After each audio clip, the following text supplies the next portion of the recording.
Kaya Chaksurunmilitam Yena Tasmai Shri Gurave Namaha. Namo Vishnu Padaya Krishna Pristaya Bhutale Srimati Bhaktivedanta Swaminiti Namine Namaste Saraswati Deve Gauravani Pracharine Nirvisesha Shanyavadi Paschachadishaparine Vanchakalpatarupyasya Kripa Sindhu Bhayevacha Patitanam Pavanebhyo Vaishnavibhyo Namo Namaha. Jaya Shri Krishna Chaitanya Prabhu Nityananda Shri Advaita Gadadhar Srivasadi Gaur Bhaktavinda Hare Krishna Krishna Krishna Hare Hare Hare Rama Rama Rama Hare Hare. So we're continuing with the Bhakti Shastri study of the Sri Isopanisad. And this evening we're going to look at mantra number 9. But before we go on to mantra number 9, let's just review some of the topics which we've been covering in earlier slokas, right? We were speaking, for example, about oneness, about the oneness with the Lord. You remember what's the term in Sanskrit? Hare Krishna Maharaj. Ekatvam. Ekatvam Maharaj. Ekatvam, oneness, right. So how does the oneness differ between the Vaishnava philosophy, our understanding, and that of the Mayavadis when they speak of oneness? What's the difference? For this is Vaishnavas, there is a oneness of all living deities, and also we are the spark and parcel of the Lord. So qualitatively we are same with Lord, but not quantitatively. But there is oneness among all the living entities. That is what Ekatva means according to Vaishnava. According to impersonalist, this is about Brahman. They talk about Brahman realization, and everything is Brahman for them. So there is oneness. The self within every individual is the same with every other person. That's what they say. And finally, there is a realization of the self. They get merged with the Lord. That's what they say. That is the oneness they are talking about. So their oneness, as you said, they simply see everybody the same. Like I am you, you're me. Yeah, that is among the impersonalist. But among the Vaishnavas, we are qualitatively same as Krishna. That's what Vaishnavas teach. Of course, the living entities, Uttamatikari, who sees everybody as one from that perspective. So, what particular? I wanted that particular term, one word, which brings out the difference between the Mayavadi and the Vaishnava. That when they speak about oneness, that Vaishnava. Anushpayati, that is it. Yeah, I'm thinking more. The word I'm thinking of, individuality. Oh, right? Individuality. So, what is the individuality for the Mayavadis? Mayavati don't propose individuality. They don't believe in individuality. What do they believe? They say it's all one and same. We are one with God. What is that one God? Brahman. That is what? They won't speak about God, they'll speak about what? They called about Brahman. They said God, Brahman. according Yeah, to that's right, Brahman. They talk Brahman. about Brahman. Brahman. The Brahman, right? They speak about the Brahman. This is Sarvam Kauvidam Brahma.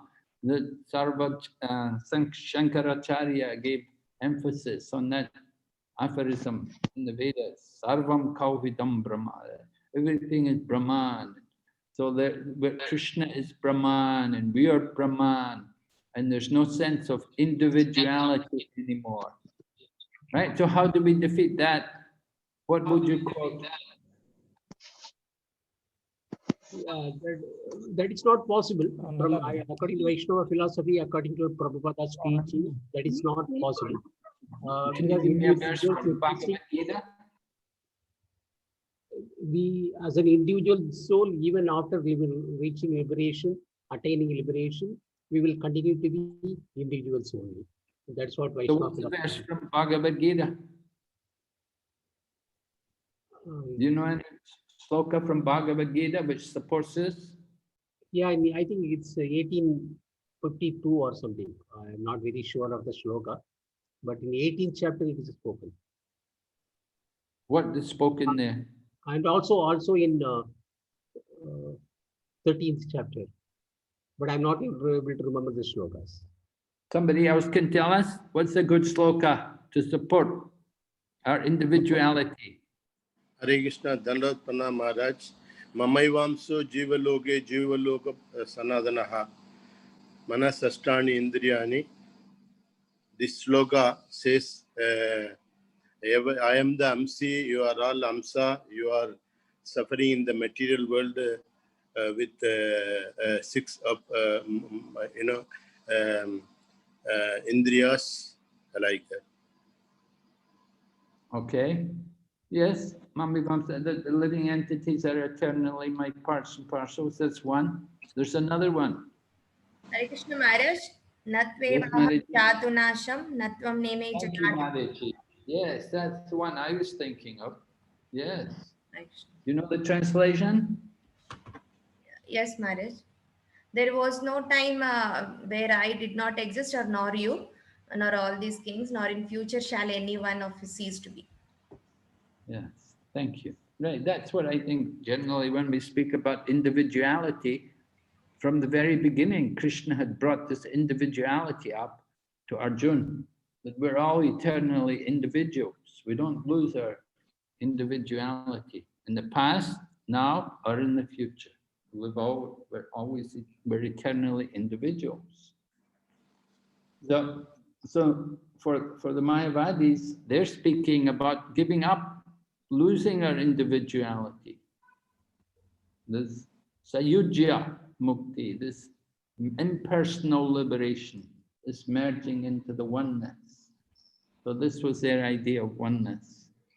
Then this morning, earlier today, we spoke about Lord Krishna's qualities, how he is unembodied, in the sense that someone can say, how is he unembodied?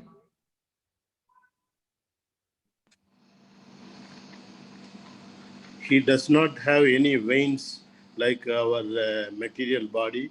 His body is transcendental. Okay. What's his body made of? Satchidananda Vigraha Rupa. Yes, right. Good. Okay. He has a body, right? But not a body like our body. And then we spoke more about the Lord's character, how he is pure and uncontaminated. Do you remember the words in Sanskrit?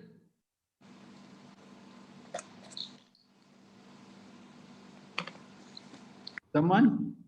Yes, Maharaj. Yes. Shuddham. Shuddham, meaning? Shuddham meaning antiseptic, right? Or Yes, pure. yes, ma'am. And the other word? Apapi Vidam. Apapa vidam. Vidam. Meaning? Prophylactic. Prophylactic. Yes, prophylactic. Can you explain to us the meaning? What's this prophylactic? Apapavidam, yeah. Prophylactic means is more like preventive. Power of the association. Like power of association. Maharaj. To just hear somebody say power of association, I don't know what I'm supposed to understand by this. You have to some information to understand what you're talking about. Like we by taking that, actually, like when you gave the example of malaria, like if we have malaria, then we need to take some prophylactic course. So by taking that course, we will be saved with that. So similarly, in bhakti also, this acts as a prophylactic. So if we are in association with the Lord or with the devotees, then we are saved. So we can do any nonsense we like and Krishna will protect us, right? No, Maharaj. So what do you mean? It purifies us. It prevents. Purifies. Huh? It prevents to not get the Protects. Uncontaminate. Prabhupada quoted the verse about even if one is the most sinful person, but still if he's situated in transcendental knowledge, he quickly becomes righteous, right? So Sudurata, that even one has bad habits, he's sinful, he does something sinful, but somehow he's a devotee of Krishna. So he hates himself for doing these things, he regrets it. And Krishna quickly corrects his mentality. So Prabhupada often spoke about how Lord Krishna, people like to imitate Lord Krishna. Because, you know, we sing about Lord Krishna, Jai Radha Madhava Kunja Bihari, all glories to Radha and Krishna's pastimes in the forests of Vrindavan. And people think, you know, oh, it's very nice. You know, I also want to be like Krishna. I also want to dance Rasa Leela, right? But can we do it? no. What does Prabhupada say? You want to be Gopijana Balaba, then you also have to be Girivaradari. What is? Yes, you have to be Giri Baridari. Right? Yeah. You want to be Gopijana Balaba, then also be Giri Baridari. Pick up the Govardhan Hill. Then you qualify. So people may argue to us. They may say, oh, this Krishna, he's just some lusty cowherd boy. He has some pastimes, he has affairs with all these young girls in the forest, in Vrindavan in the night. So what will you say about these things when people talk to you like that? Can you defend the honor of Krishna?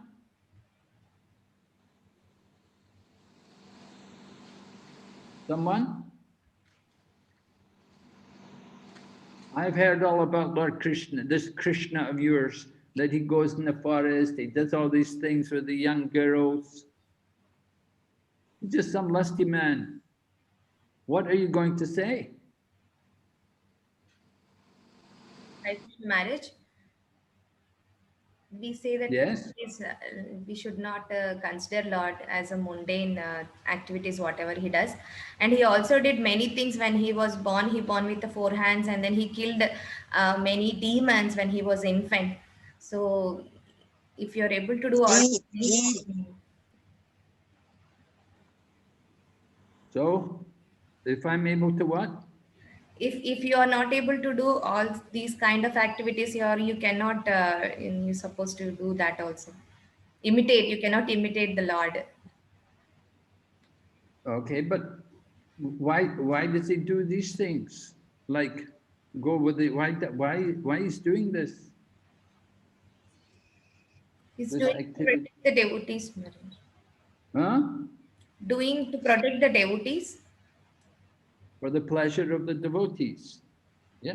Also, we have to explain, you see, that Lord Krishna performs these activities, they do it in their spiritual bodies.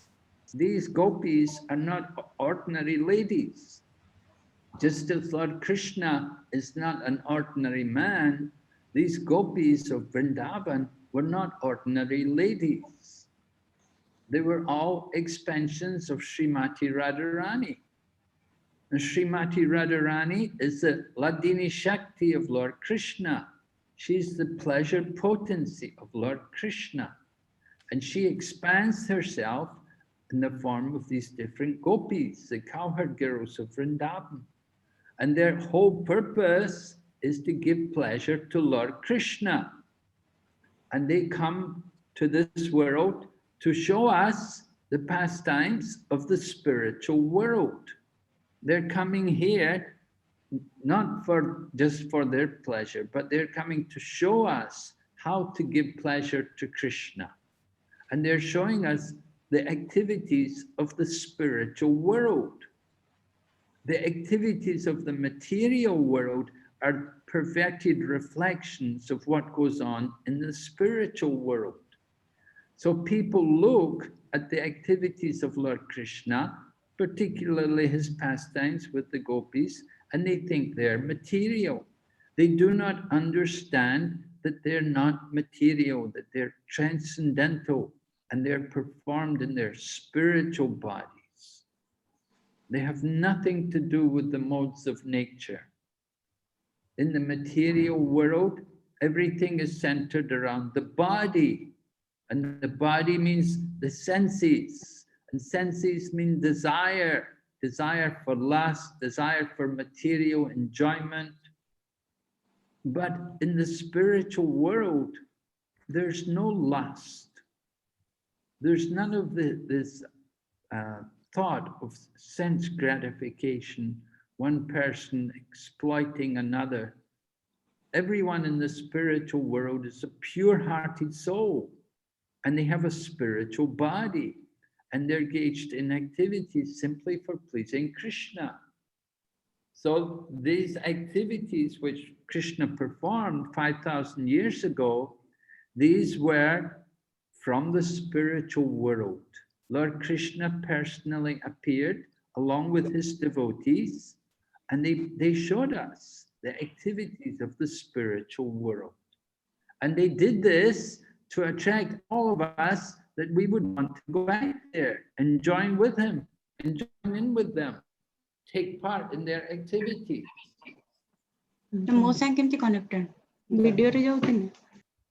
What are you saying? Is that a comment? No marriage by mistake. Maharaj. Okay, I thought you had something to say. All right, so we have to be able to defend the honor of Lord Krishna and to explain to people that there's no lust, there's no sex, none of this sex going on in the spiritual world. This is all the perverted forms which go on in the material world. In the spiritual world, there is pure love, and love means to Krishna. Everyone loves Krishna. So the activities which took place 5,000 years ago with Lord Krishna were showing us how these great gopis, these ladies, who I say are not ordinary ladies, they have spiritual bodies and they're fully devoted to Krishna. Any question? Any argument? Hare Krishna Maharaj. Yes. Just wanted to, like, in case, like Maharaj, you told that the gopis have the spiritual bodies, like not ordinary body. So which reference we can quote if, like, we tell like these gopis have a spiritual body? Can we quote some references, Maharaj, where we can tell them, yeah, they were not on the ordinary plane, they were on the spiritual plane, and these activities are not on material. Like, is it? Can we quote some references on this? Because the immediate argument, like based on what we are quoting this. All right. So you can read, for example, there are 5 chapters concerning the activities of Lord Krishna and the gopis in the 10th canto Srimad Bhagavatam. Yeah. So you can get some information there. Okay. And you can also read in the chapter number, in the 11th canto, I think it's chapter 31, you read about the disappearance of Lord Krishna. And you can read there, you can read about how Lord Krishna, how he disappears from the world, and how his body is not material, and how he performs a trick in leaving the world, just like a magician does magic. Krishna left the body to bewilder the atheists, the innocent, the foolish people who thought he had an ordinary body. Krishna left the body there, a material body. It was like a Maya Krishna, not his own body, but in his spiritual body he disappeared. And the same happened for all of Krishna's devotees, because when Krishna comes, he doesn't come alone, but he comes with all of his devotees. And they also came and they performed their pastime. So in that chapter, it talks that you can read different references. There's a very good section at the end of the chapter with many scriptural references describing about how the body of the Lord and his associates are not material. Okay. That's the 11th canto. 11th canto, 31st chapter. Yes. The disappearance of Lord Krishna. Yeah. It's the last chapter. Okay? Yeah. Thank you, Maharaj. So we'll go ahead now. Mantra number 9, Sri Isopanisad. Andantamaha pravishanti. Andantamaha pravishanti. Evidyam upasate. Ato bhuyaiva te tamo. Yao vidyayam vata.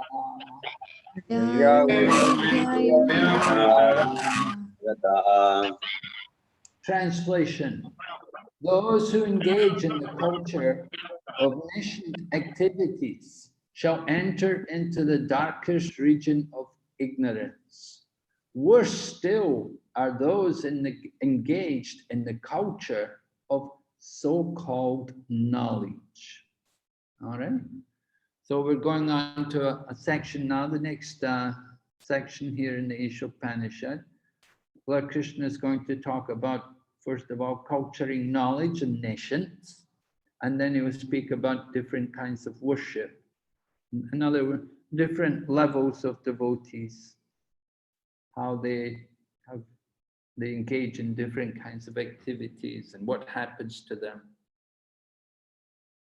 All right, so we're going to hear those engaged in the culture of nascent activities. Nascent activities meaning activities all in relation to ignorance, the body, and sense gratification. So they enter into the darkest region of ignorance. But even worse are those engaged in the culture of so-called knowledge. So this so-called knowledge is more dangerous than even just gross sense gratification. All right, we'll go ahead. Who would like to read for us? Hare Krishna Maharaj, Dandavat Pranam. Go ahead, read. Purport. This mantra offers a comparative study of Vidya and Avidya. Avidya or ignorance is undoubtedly dangerous, but Vidya or knowledge is even more dangerous when mistaken or misguided. This mantra of Sri Isopanisad is more applicable today than at any time in the past. Modern civilization has advanced considerably in the field of mass education, but the result is that people are more unhappy than ever before because of the stress placed on the material advancement to the exclusion of the most important part of life, the spiritual aspect. Hare Krishna. Would you like to comment on this first? Please tell us, that Prabhupada says it is more applicable not today than at any time in the past. Would you agree with this? Yes, Maharaj. Maybe We you all- can tell in relation to life in Bahrain. We all believe that we are all well educated. We are all trained to lead the life for which we have been created in this world, but actually it is not. We have been not trained, or we have not been practicing anything of our spiritual aspect for quite some time before actually we are even joining in this kind of spiritual movement. Hare Krishna. Would you agree that people are more unhappy than before? Indeed. We are deluded by the taken away by this advancement of industrialization and education and things like that. We are just floating on thinking that this is the happiness, this is where we need to progress on, without realizing the real purpose of our life. So in some ways, this lockdown, which we've been experiencing with the pandemic situation, is a good thing for the world. Do you Indeed, agree? for us it is. For you it is, yeah? Indeed. You're getting more happiness now than you were before?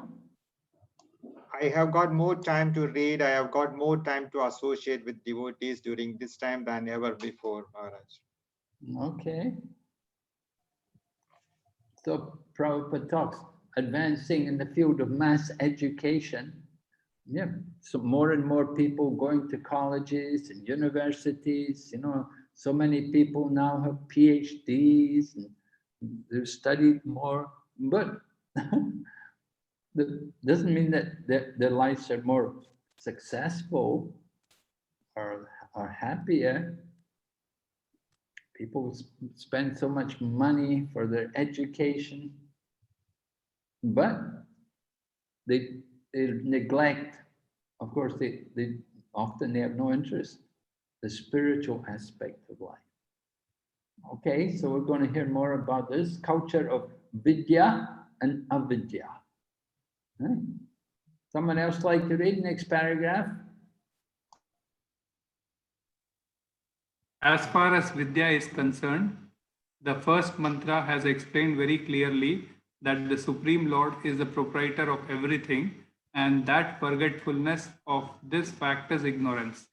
The more a man forgets that this fact of life, the more he is into darkness. In view of this, a godless civilization directed towards the so-called advancement of education is more dangerous than a civilization in which the masses of people are less educated. Hare Krishna. So what is this first mantra Prabhupada is talking about? Where Krishna, the Lord is the proprietor of everything. Can you quote this for me? Yeah.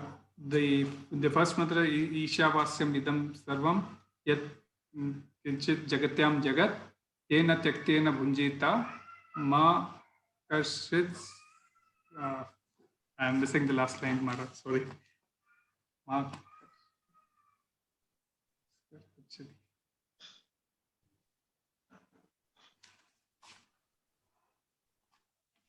Yes?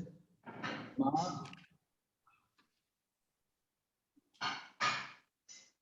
Someone can happen? Ma gridha kasya svidhanam.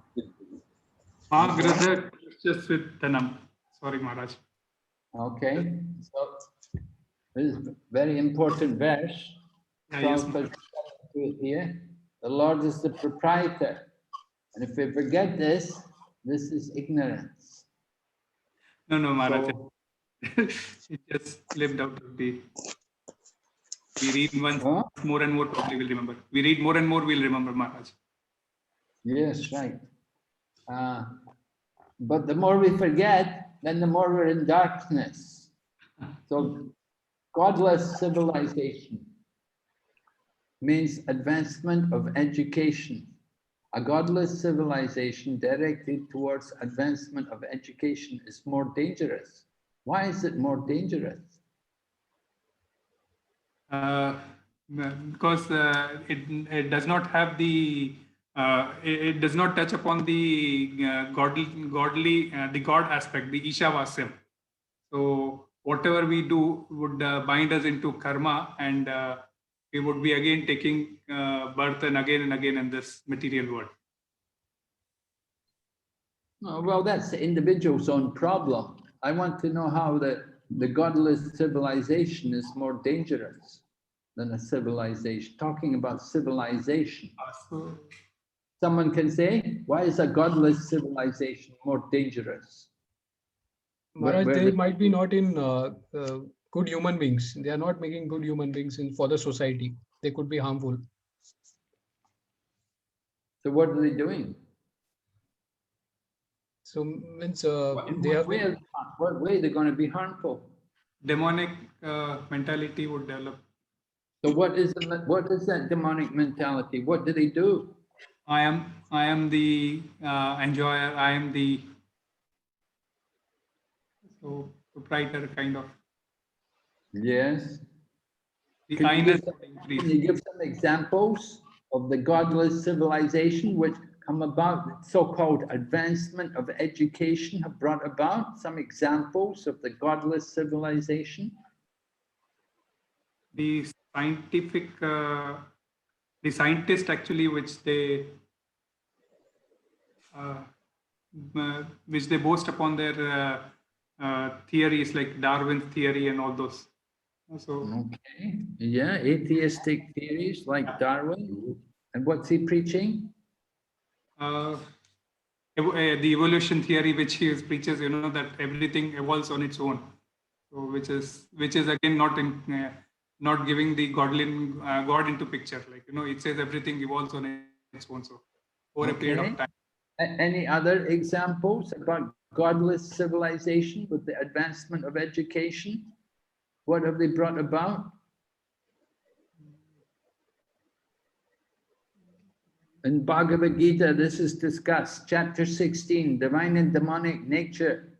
Yes. What did Prabhupada talk about in his purport? You don't remember. You haven't studied Bhagavad Gita very well.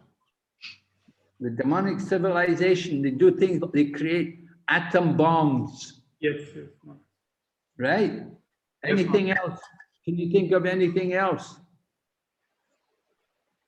The so-called advanced educated society, how it's so godless, so dangerous. What else have they done? No mercy, big slaughterhouses, Maharaj. Yes, big slaughterhouses, mechanized slaughterhouses. Complete pollution. The pollution. Okay. Something else?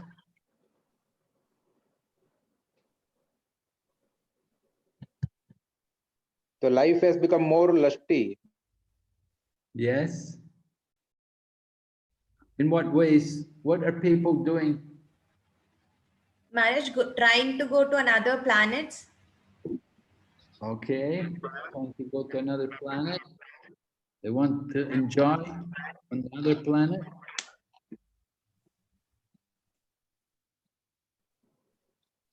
There's so many examples how the so-called advanced society, they have things like abortions, different ways of preventing women from giving birth to children, but at the same time they want to have sex.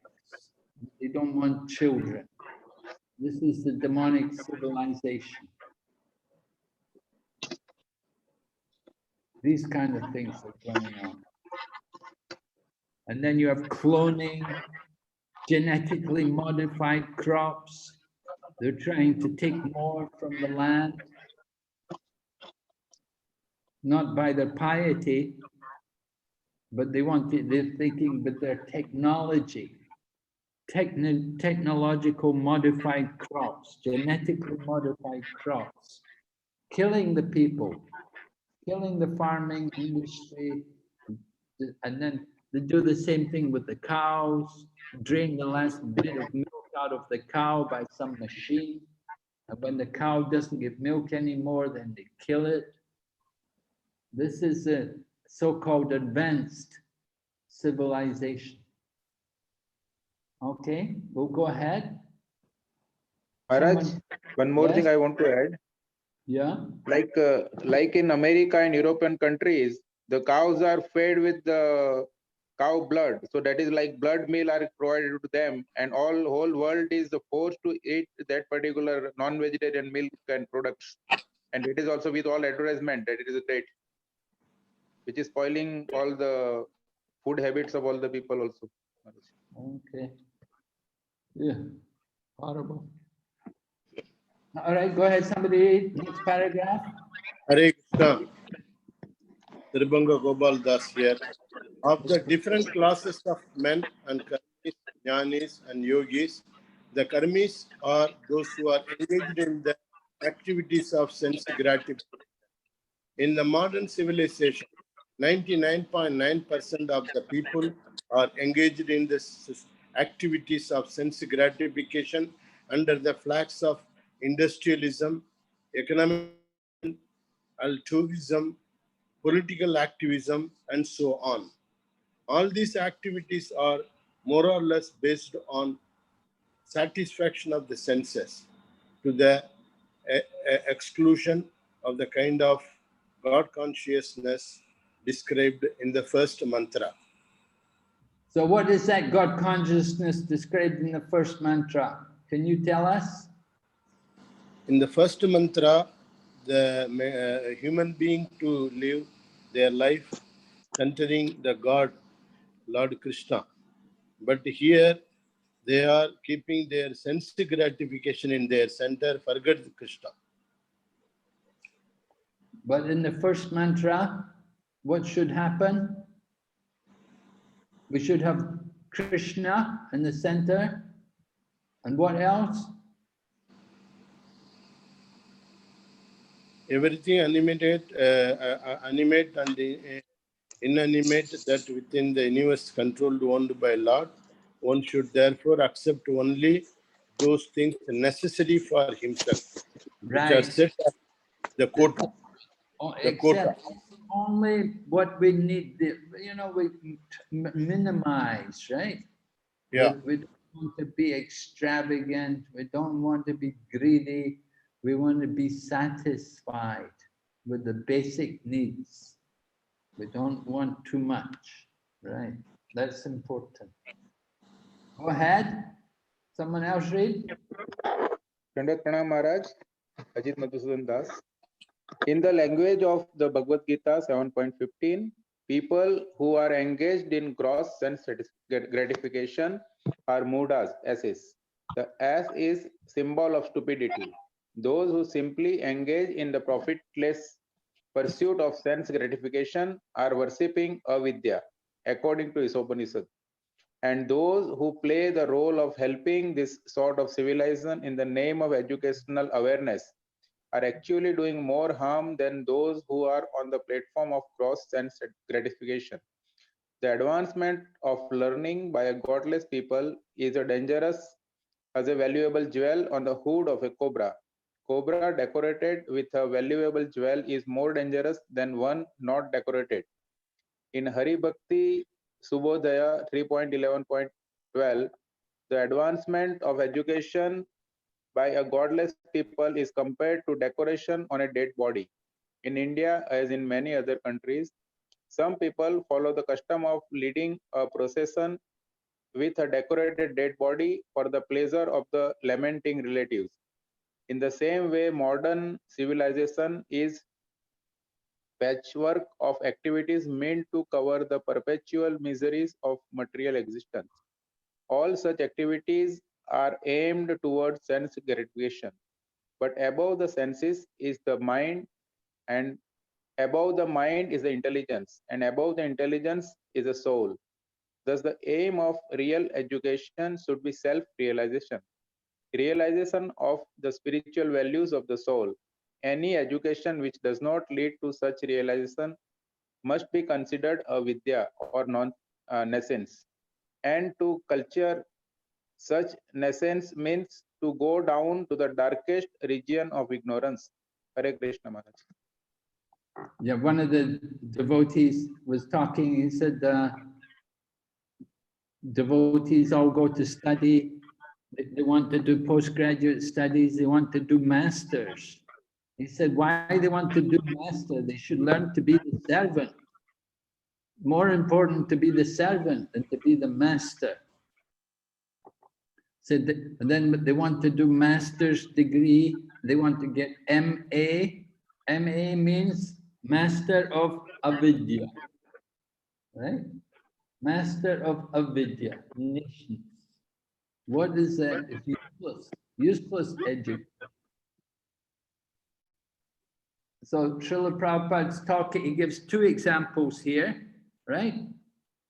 Did you pick out the two examples about how modern education is more dangerous than just being uneducated?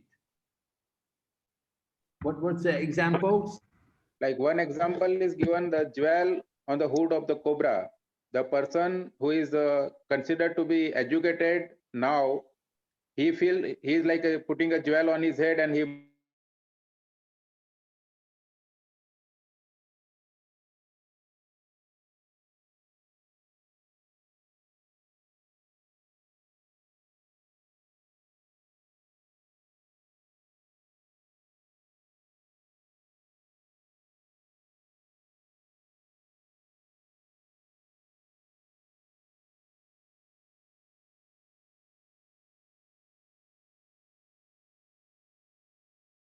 follow him and they will all fall into trap. That is like all the wrong gurus, those who are leading I'm asking you, just answer the question.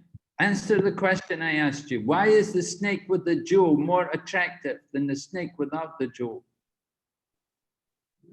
Why is it more dangerous? I mean, why is it more? There is a jewel on his head, so people will be attracted towards the jewel. Right. Of course, this is the point. That people are more attracted by the jewel. People think they have a, so somebody thinks he has a Jew said, somebody thinks he's educated, it's like the jewel on the head, right? So the snake with the jewel, if it's just a snake, okay, it's a snake, just leave it, get rid of it or something. But when the snake has a jewel on his head, that, oh, I want to see the jewel, maybe we can get the jewel, and it becomes more attractive. So then it becomes dangerous to play with the snake. So that's the example. And then the other example, second example, Maraji. Maraji can tell us, let's hear from the ladies. The second example.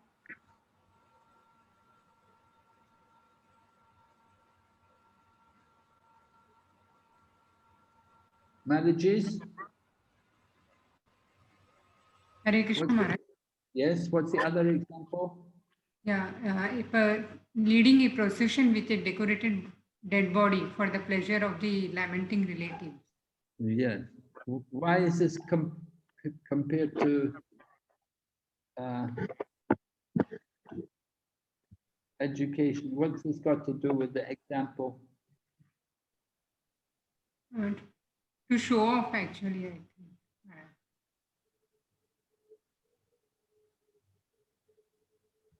The point is that the person's dead. What's the point in decorating him? There's no purpose to decorating the person. When he's on the dead body, it's like somebody dies. You want to paint the face, you want to put the makeup on before they put the body in the cremation, before they put the body in the crematorium. You're going to paint the face, make him look, you want to look good? No, the body's dead. So like that, decorating the dead body is useless. So the same with this kind of education which people are undergoing, is also just useless, because they're simply becoming more attached to the body. They're becoming more attached to the body. They haven't understood the real goal of life. They haven't identified the soul. So they've wasted their education. So this is nations. All right, we'll go ahead. Let's have a Maraji read.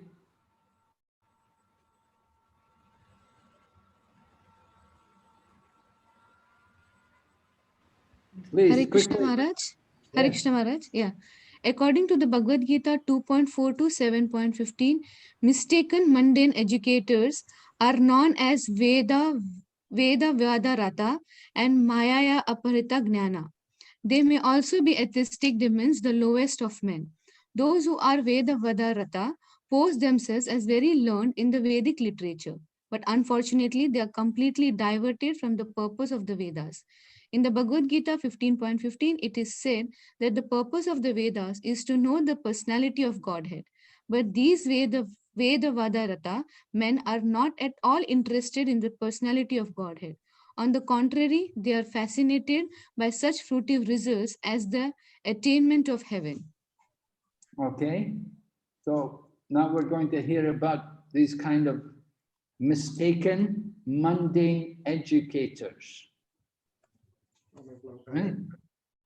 So what are they cultivating? Vidya or avidya? Maharaj, avidya? Yes, they're cultivating avidya, right? Even though they may be doing it in the name of religion, but still they're cultivating avidya. So Prabhupada says that they may also be atheistic demons, the lowest of men. In the Bhagavad Gita, Krishna describes 4 kinds of people who never surrender to him. Do you remember? No, Maharaj. No? Somebody can help her? Who remembers 4 kinds of people who don't surrender to Krishna? Mudhas, Nara, Adhama, Maya, Avaharta Jnana, and Asuram Bhava. Ashrita. Right, right. So the Asuram Bhava Mashrita, right? There's the Maya Aparita Jnana, meaning one whose knowledge is stolen by illusion, and the Asuram Bhava Mashrita, the atheistic demons. So they are the lowest of men. And here Prabhupada is talking about the Veda Vada Rata. In some places, Prabhupada describes the Veda Vada Rata as those people who simply mouth the words of the Vedas. They may speak the words of the Vedas, but what's wrong? Anything wrong with that? They don't believe on the Supreme Personality of Godhead. Yeah, they may not believe in the Supreme Personality of Godhead. They don't Bodily, actually know. Yeah, someone? Yeah. bodily concept of life. Yeah, they don't know the purpose behind the Vedas. Yeah, purpose. Right? They have not understood the purpose of the Vedas. What is the purpose of the Vedas? To know Krishna, like Vedescha Sarvam Ahameva Vedyo. Yes, 15:15, right? Yes. Krishna says, I am the author and I am the compiler of the Vedas. By all the Vedas, I am to be known. So the whole purpose of the Vedas is meant to know Krishna. But these people, what do they think the purpose of the Vedas is? Mukti, heaven. Going to heaven. Yeah, they're thinking about going to heaven. That's what Prabhupada says. They think the purpose of the Vedas is to go to heaven. They're not interested in Krishna. They're thinking of going to heaven. Why do they want to go to heaven? They want to enjoy. Sense enjoyment. Yeah, there's a lot more sense enjoyment there. Long life, less misery. You don't need to go to factory. You don't have to go to office. Yeah? You know, there's a lot of enjoyment there. Long life, beautiful people, attractive. Everybody, and they live a long time. So like this, people are thinking this is the purpose of the Vedas. And in the Vedas, it may also speak about these things also. There are sections in the Vedas which glorify this. But you have to understand the purpose of the Vedas. And you cannot understand the purpose of the Vedas just by your own efforts. How should we understand the purpose of the Vedas?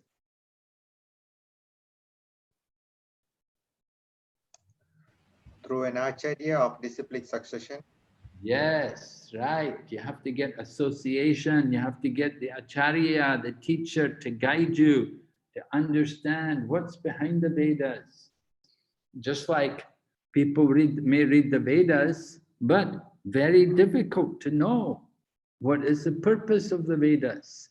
That's why the Puranas are there, right? The Vedas are the Shruti, but to understand the Shruti is very difficult. You have to get the Smriti, the Puranas, like they're there to help us to understand what is really the meaning behind the Shruti. Because otherwise the Vedas is very difficult to understand.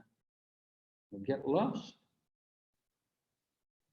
All right, we'll go ahead. Another Mataji can read.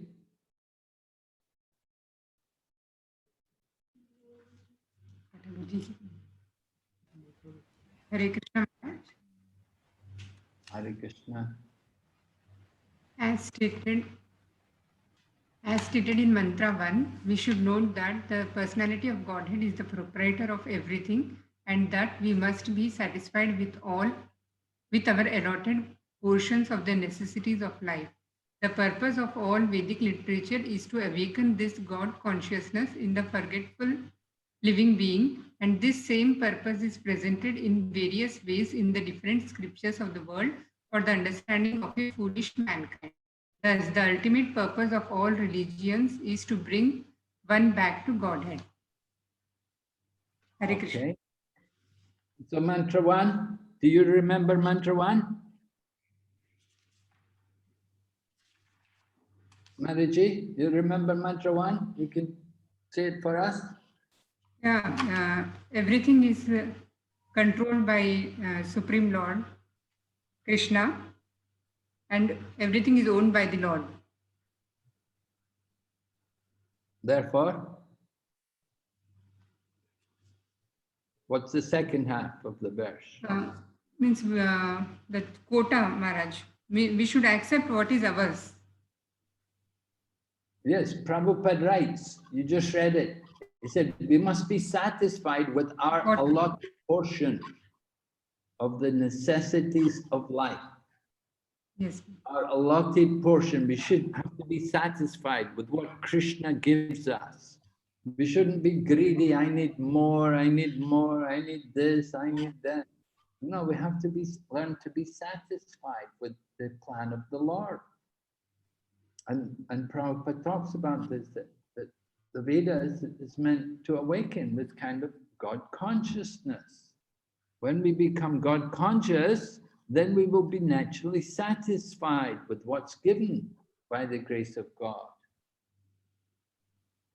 So Prabhupada said that this should be the common understanding of all different scriptures. You know, people study the Vedas and they're thinking how to get this, how to get that, how to get the beautiful wife, how to get money, how to get fame. Yeah, they're all thinking, Ishwaraham Mahambogi, right? I'm the controller, I'm the enjoyer, I'm strong, I'm happy, I'm perfect, like this. So this is foolishness. We have to understand what is our position, that we're tiny souls, insignificant servants of the Supreme Lord.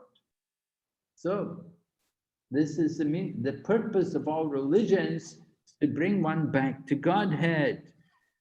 We want to get out of this material world. We want to come to God consciousness.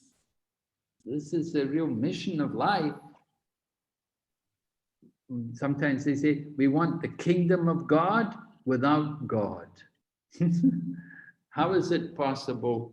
Prabhupada says, you want the kingdom of God, but you don't want God? That's ridiculous. But this is how people think. Okay, go ahead. Another person read. Another Mataji, one more. Hare Krishna Maharaj. But the Vedavada Ratha people, instead of realizing that the purpose of the Vedas is to revive the forgetful soul's lost relationship with the personality of Godhead, take it for granted that such side issues as the attainment of heavenly pleasure for sense gratification, the lust for which causes their material bondage in the first place, are the ultimate end of the Vedas. Such people misguide others by misinterpreting the Vedic literature. Sometimes, when they condemn the Puranas, which are authentic Vedic explanations for laymen, the Vedavada Rathas give their own explanations of the Vedas, neglecting the authority of great teachers, Acharyas. They also tend to raise some unscrupulous persons from among themselves and present him as the leading exponent of Vedic knowledge. Such Vedavada Rathas are especially condemned in this mantra by the very appropriate Sanskrit words Vidyayam Ratah. Vidyayam refers to the study of the Vedas because the Vedas are the origin of all knowledge, Vidya, and Ratha means those engaged. Vidyayam Ratha thus means those engaged in the study of Vedas. The so-called students of the Vedas are condemned herein because they are ignorant of the actual purpose of the Vedas on account of their disobeying the Acharyas. Such Vedavada Rathas search out meaning in every word of the Vedas to suit their own purposes. They do not know that the Vedic literature is a collection of extraordinary books that can be understood only through the chain of disciplic succession. Hare Krishna. Okay. Okay, so Prabhupada is describing to us some of the problems here, what we face with these people, Vedavada Rathas. Yeah. They give their own explanation of the Vedas. You know, if you have to preach in academic circles, if you have to mix with these people, you get a lot of these Vedavada Rathas. They're very familiar, very well versed in the Vedas, and they can quote scriptures. And they quote the Vedas. They've got all the slokas there about the goal of life, going to go to heaven and enjoy life. And you have many different societies. There's the Vedanta societies where people are all impressed with their knowledge. So they don't understand the real purpose, the ultimate end of the Vedas. But they condemn the Puranas. Well, they say, because how they will condemn the Puranas, they say this is Smriti. These are books written. What will they say about the Puranas? How will they criticize them? They say these are books written by an ordinary man. They're imperfect. The Vedas, these are eternal. This is from the Lord, and this is directly from the Lord himself. This is not from Apurusha, right? The Vedic knowledge is Apurusha, not from any ordinary person. But your scripture, your Puranas, no, they're just stories and things, you know. Just give them just mundane literature. They will say it's not, your literatures are not transcendent, they're not perfect. So this is why Prabhupada translated the Isopanisad. This is why Prabhupada gave us this evidence from the Shruti. Because when you go and meet these academics and these philosophers, you meet people like Vedavada Rathas, and you have to argue with them on the basis of the Vedas. And they want to hear Shruti mantras. They want to hear evidence from the Shrutis. They won't accept the Puranas. They won't accept Bhagavad Gita. Although they should, but they don't. Okay, so therefore, and this is why people, Jiva Goswami, Bhaktisiddhanta Saraswati, Madhvacharya, they all gave evidence from the Shruti mantras to support the Vaishnava philosophy. So Vedavada Ratha have their own people, they have their own acharyas. Oh, follow the acharya. Yes, we have our acharya. We have our acharyas, great teachers. So they put forward their own people as being acharyas, and they say, you follow him. So Prabhupada gives us these Sanskrit words, Vidyayam Rataha, Vidyayam Rataha. We study the Vedas, those engaged in the study of the Vedas.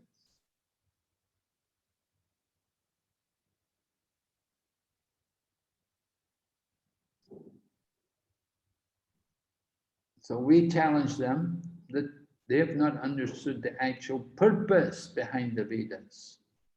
So they're not actually following the real acharyas. Who are the real acharyas?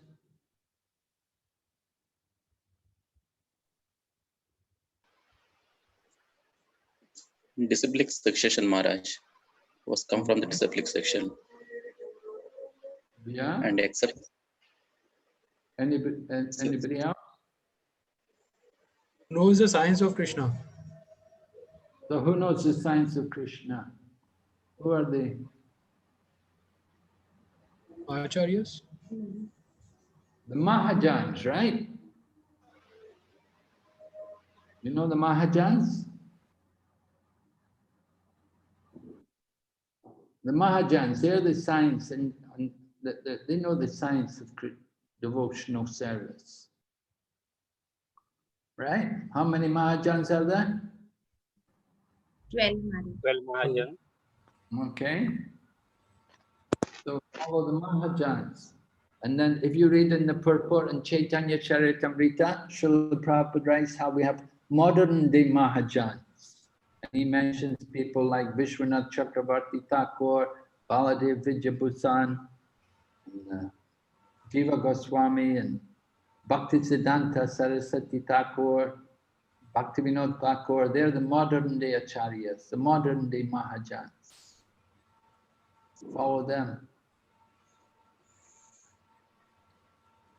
So they've actually understood the purpose of the Vedas. And we can understand the purpose of the Vedas by hearing from them.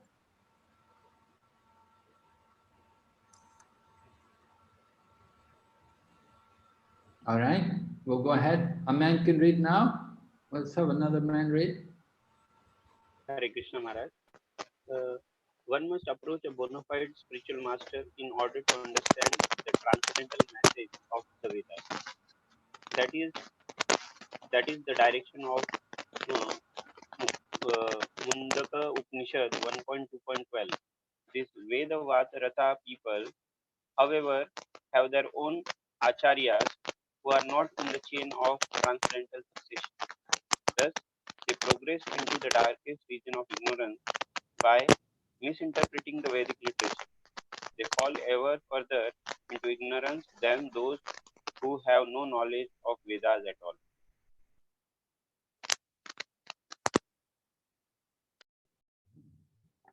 So they fall further into than those who have no, if you don't have, you're better not to know anything about the Vedas than to know the wrong thing about the Vedas, right? Better you don't know anything. Better you just be totally ignorant than to know the wrong thing. One must approach a bona fide spiritual master. How will we recognize the bona fide spiritual master? What's his qualification?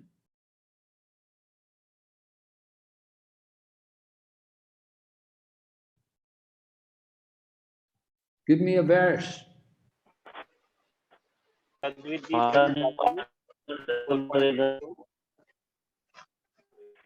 One person? What did you say? Vacho Vegam Manasa Krodha Vegam Vegam Etan Vegam. That shloka is from the Nectar of Instruction. Okay. Someone else, another verse? So he must control the senses, right? Yeah. He is with Parampara system. So can he get angry or not? If he gets angry, then he's not a guru, huh? Can the guru get angry?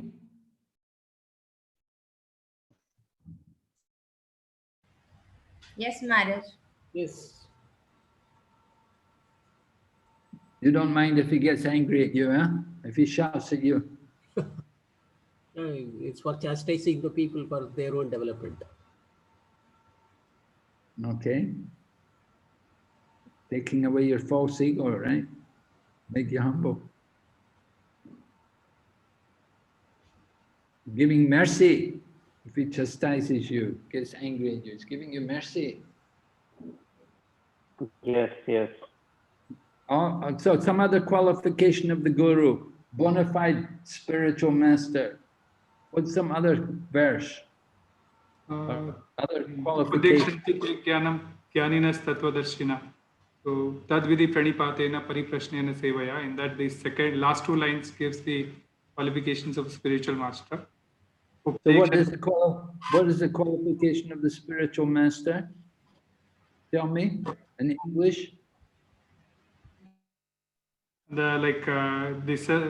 He's a self-realized soul, and he can impart the knowledge on the absolute truth. Yes.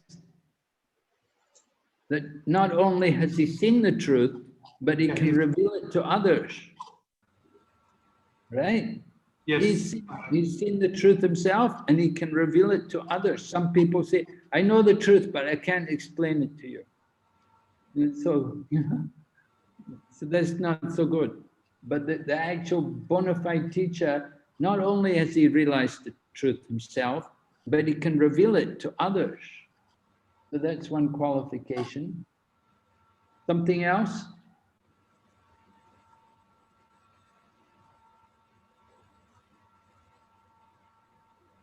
How does he become a spiritual master? By Acharan Maharaj, he has to by practicing, he himself will do the Acharan first, and that is where he can impart the similar. Yeah, he must have heard from somebody else, right? Yes, yes. The good student will go on and become the teacher. So the same way, Shrotriyam Brahmanishtam Tadviganatam Sagurumeva Bagachit. Like that.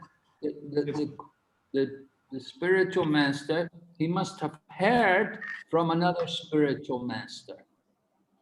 All right, so he heard from somebody. It's not that, how did you become, oh, I realized everything on my own.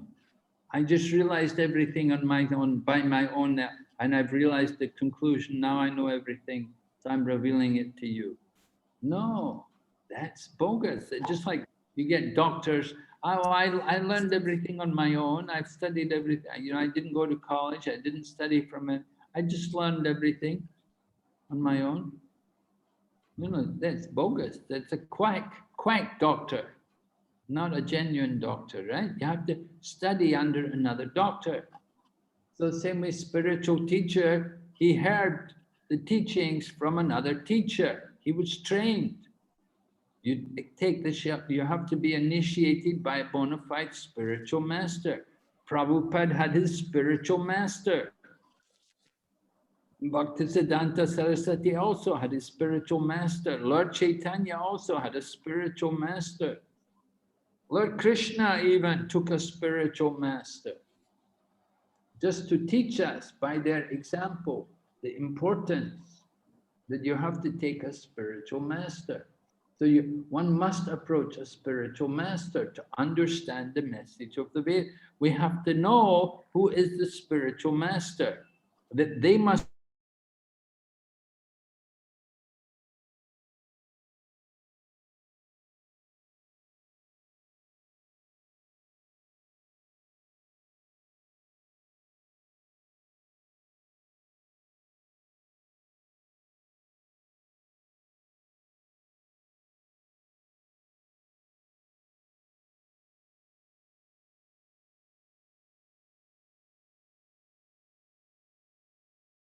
pleasures of the material world, because he's taking pleasure. He's on the platform of Brahman. He's detached from the body, detached from the senses. So he's not concerned with the material aspects of life, because he's on a higher platform, right? So this is actually required. If you see the spiritual master, if you see him, very materialistic, very much enjoying mood, then it's not very good. There has to be some renunciation. Sarvabhauma Bhattacharya glorified Lord Chaitanya, Vairagya Vijanija Bhakti Yoga. The Lord Chaitanya came to teach detachment, Vairagya, along with Vidya and Bhakti. So Gyan and Vairag, they follow wherever there is Bhakti. If there's genuine devotion, there will be also Gyan and Vairag. So this Brahmanishtam means Vairag, detachment from the material. So this is the qualification of the spiritual master. Then you can teach the message of the Vedas. Right? This is the direction of Mundaka Upanishad. Vedavadarata people ever have their own acharya. They're not in the chain of transcendental concept. Thus they progress into darkest region of ignorance by misinterpreting the Vedic literature. So how many lines of disciplic succession do we have? 4, Maharaj. Huh? 4. Right. Where are they coming from? One is from Brahma, one is from Shiva, one Lakshmi, and 4 Kumaras. So what are they called? Present day? How are they known? Ours is Brahma Madhva Gaudiya Sampradaya.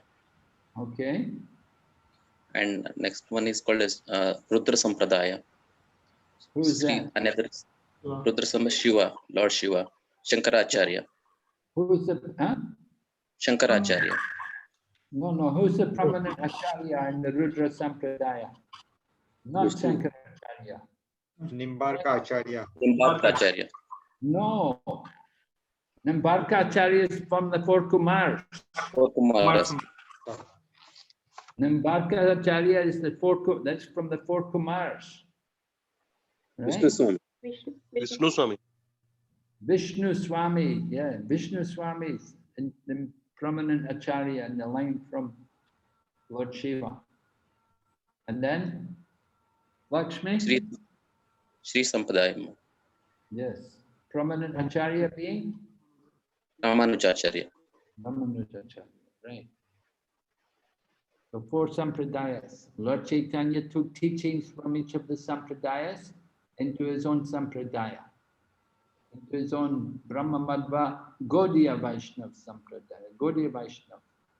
But he took the main teaching, the main points from the other Sampradayas and brought them in, synthesized to bring the 4 Sampradayas into one.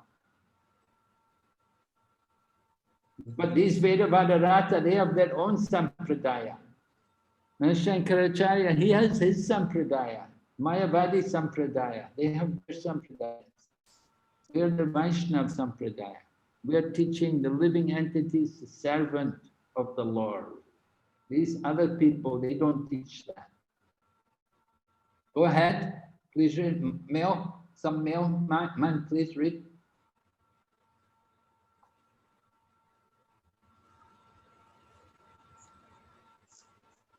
Yes. Hare Krishna. Hare Krishna. The Maya Prahata Jnana class of men are self-made God. Such men think that they themselves are God and that there is no need of worship any other God. They will agree to worship an ordinary man if he happen to be rich, but they will never worship the personality of Godhead. Such men, unable to recognize their own foolishness, never how it is that God can be entrapped by Maya, his own illusory energy. If God were ever entrapped by Maya, Maya would be more powerful than God. Such men say that God is all powerful, but they do not consider that if he is all powerful, there is no possibility of his being overpowered by Maya. These self-made gods cannot answer any of these questions very clearly. They are simply satisfied to have become God themselves. Hare Krishna Maharaj. They're simply satisfied to become God themselves, right? So Maya Aparita Jnana are self-made gods. They make themselves God. Such men think themselves as are God, and that there's no need of worshipping any other God, right? If I'm God, yeah, no need to worship anybody else. So this is their thinking. People agree to worship an ordinary man if he happens to be rich.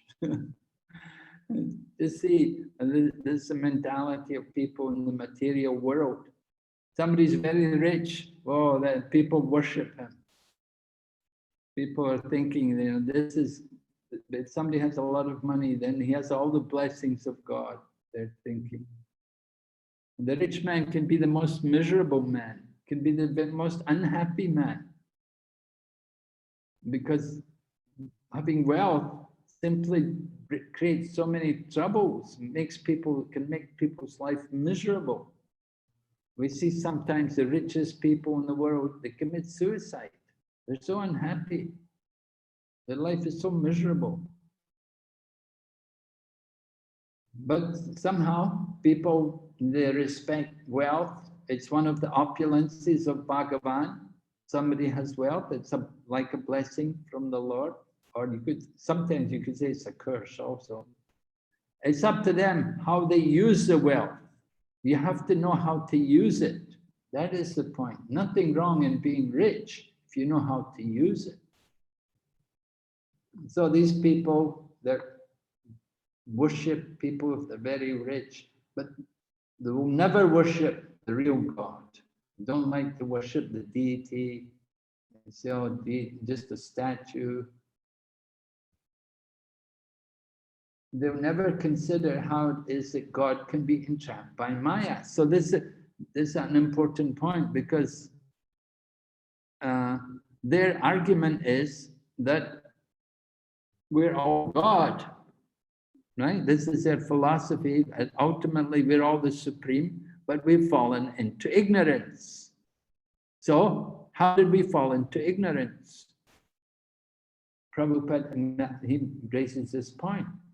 He said, if we are God, how is it possible that we fell into ignorance? So that means that Maya must be greater than God. So that's how they get their philosophy, the Mayavada philosophy. Because Maya is greater than God. If they're all God and they've fallen into illusion, then Maya is greater than God. So they have this Mayavada philosophy. Maya is the supreme. So of course this is ridiculous, that Maya is the supreme. Never stated like that in the scriptures. But we want to conquer over Maya. What do we need to do? Sarva Krishna. Surrender to Krishna. What's the verse? Sarva dharman parityajya mamekam sharanam vraja. No, I wasn't thinking of that verse. What's that? Another verse? Chapter 7. Right, yes. This material nature is duradyaya, very difficult to overcome. But if we surrender to Krishna, it becomes very easy to go beyond it. Right? The material energy is under Krishna's control. And when we take shelter of Krishna, Krishna orders the material energy. Free this person. He's my devotee. Let him go. Just like sometimes the man comes with a big dog, and the dog, it won't let you go. It's getting, but the man's got his dog, and the dog is under his control. He can. So we take shelter of the man, and he saves us from the dog. So the material world is just like that, comes at us, it traps us. So we have to understand that how powerful the Lord is, and that Maya is simply his energy. But these Vedavadarata people, they're saying, oh, no, there's no God. We're all God, we're all God. We just have to come out of our ignorance. Then when we realize we're God, then we'll be free of all this illusion. So Maya is all powerful.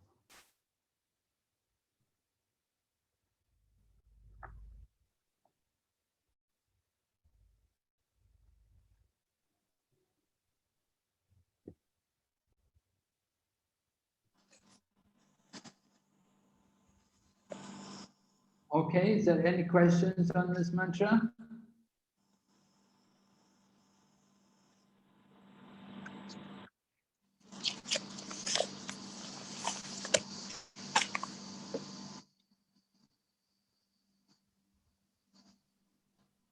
So we heard in this mantra, we heard about two kinds of miseducators, right? Remember? What are they? What's one kind of miseducator? So-called Vedavadarata. modern English. Vedavadarata. And another one was? Mayapakata Jnana. So you can tell me about the Vedavadarata. What did they do? They are the one who learns Vedas for sense gratification without understanding the real purpose of Vedas.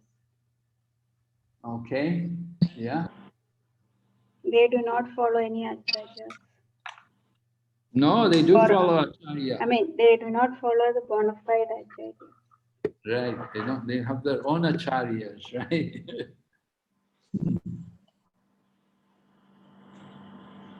All right, and the Maya Aparita Jnana?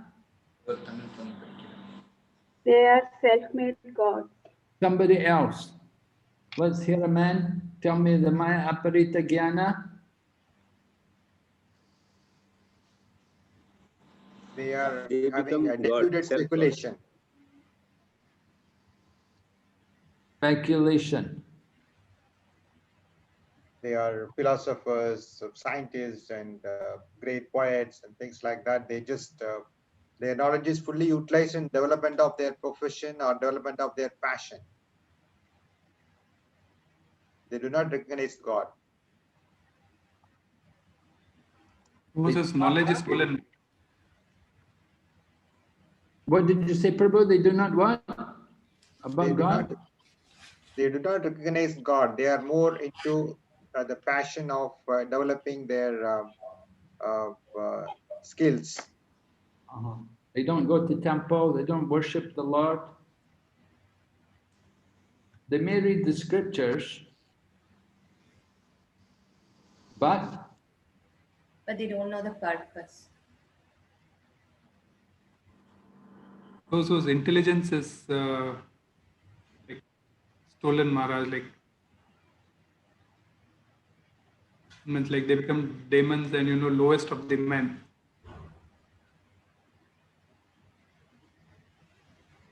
why are they the lowest of the men? Because when intelligence is stolen, actually, they like for example,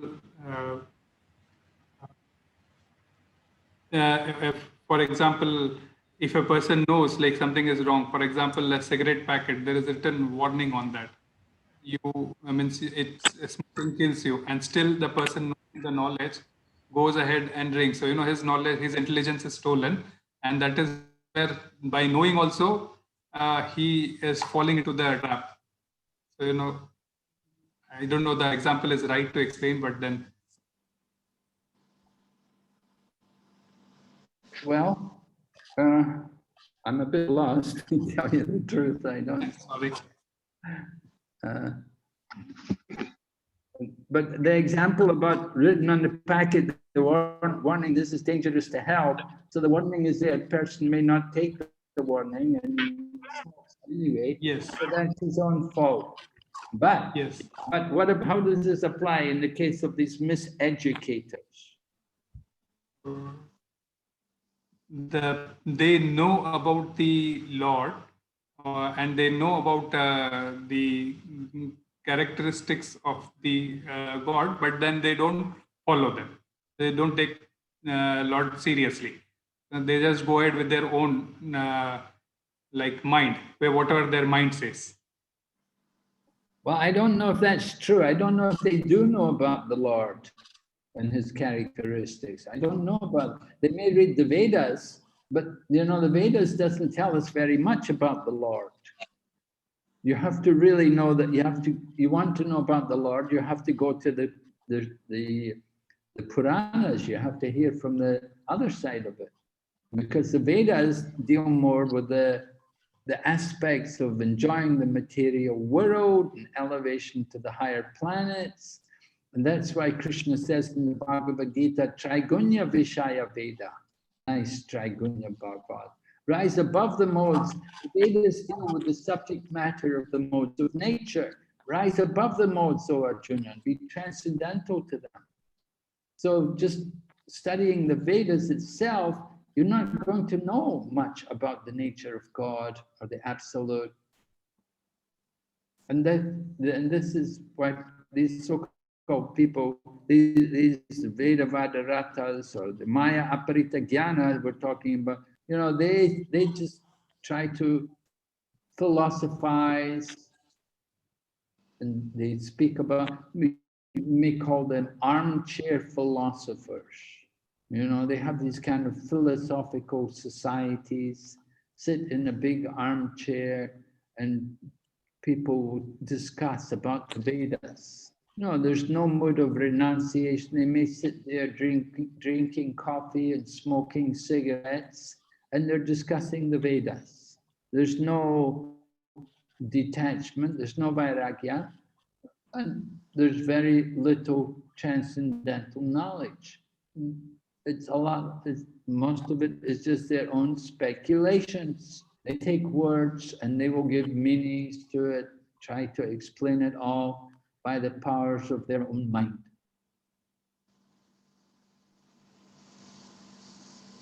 So this is the Maya Aparita Jnana. They don't hear the words of the bona fide acharyas coming through the disciplic succession. They want to show off their scholarship and their great learning, and they will give some obscure meanings, different slokas. And this way, the whole thing can be lost. I mean, you get people like this, you get things like people say, oh, it's okay, you can eat fish. The fish are the fruit of the sea. Right? So everybody can eat fish. So people think, oh, very good. It's a good religion. You can eat fish. You don't have to be full vegetarian. Fish are like a fruit. You know, people have these kind of bogus philosophies.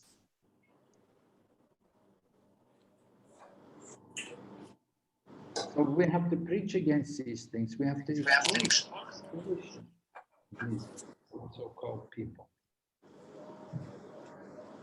Because of these miseducators, so many people go to hell. They're lost.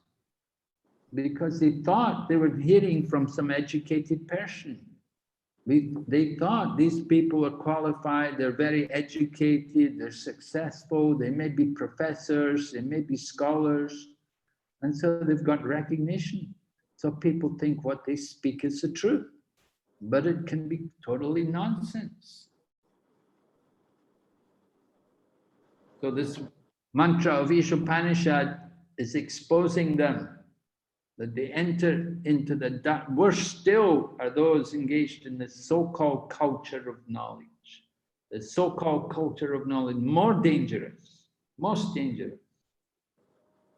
Better people are just sense gratifiers. They're not so bad. But these so-called people, they're more dangerous. Okay, we have to stop here now. Thank you very much. If there's any question, you can write them down and we'll hear them at the next class. Okay. Hare Krishna. Srila Prabhupada ki jai. His Holiness Bhakti Vigna Vinasala Narasimha Swami Maharaj ki Jai. Srila Prabhupada Maharaj Ji ki Jai. Jai. Gaur Bhakta Vrinda ki Jai. Jai. Hare Krishna. Hare Krishna Maharaj. Thank you, Maharaj.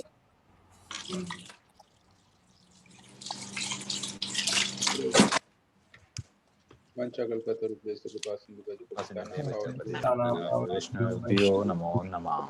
Ananta Koti Vaishnava. Jai. Thank you, Prabhuji. Janant Prabhu, we can end the session, I think.